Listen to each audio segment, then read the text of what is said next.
Welcome to Hondo's Martial Philosophy. This is where we talk about topics related to martial arts, self-defense, and fighting. I'm your host, Hondo, and as always, this is not a one-way conversation. I want to hear back from you in the comments down below or on Twitter at @TheOneHondo. In this video, we're going to talk about why the strong should not protect the weak. Now, starting out, it's important that I define what I mean by weak to avoid a lot of hate in the comments or to not offend people. When I say weak, I am talking about people who are physically capable of becoming strong, yet choose not to. So that excludes children, and that also excludes people who may have a disability that prevents them from becoming stronger physically, whatever that disability is. That's what I mean by weak. People who are choosing not to become strong. People who choose not to train their bodies and not to put themselves through that hard work to become strong physically.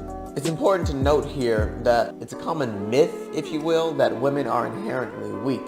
A lot of people are taught from childhood women are inherently weak and significantly weaker than men.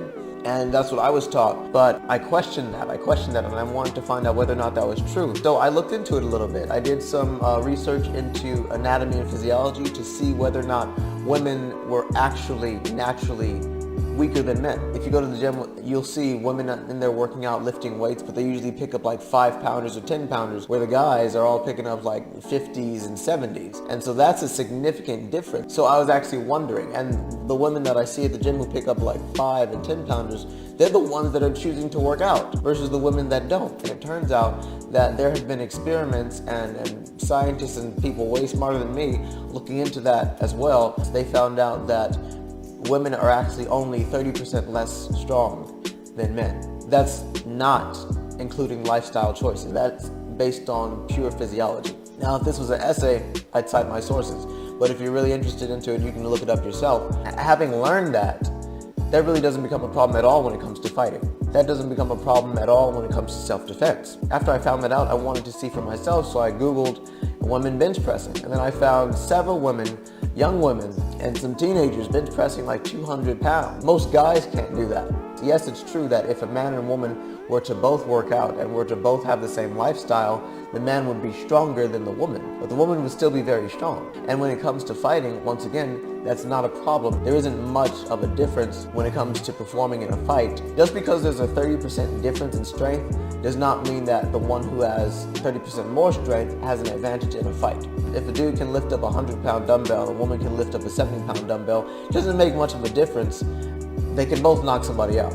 All that being said, the weak in society are those who choose not to become stronger. And the reason the strong of society, people who choose to train their bodies, choose to discipline themselves, and choose to improve themselves should not protect the weak is because it goes back to the old adage of give a man a fish, he eats for a day, teach him how to fish, he eats for the rest of his life.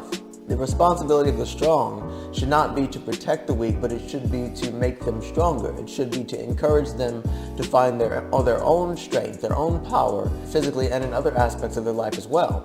In society, this is not a current, concrete problem. It's more of a moral discussion about what the strong should do. Because we're not at war, we're not being attacked by zombies or anything like that. But morally, the strong should not protect the weak. The strong should not be there to stand in the way of the weak's problems or anything like that. The strong should encourage the weak to become stronger.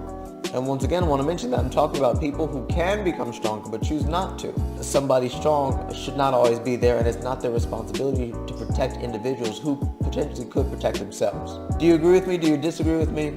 Let me know in the comments down below or on Twitter @TheOneHondo. Please like and subscribe, and I'll see you in the next video.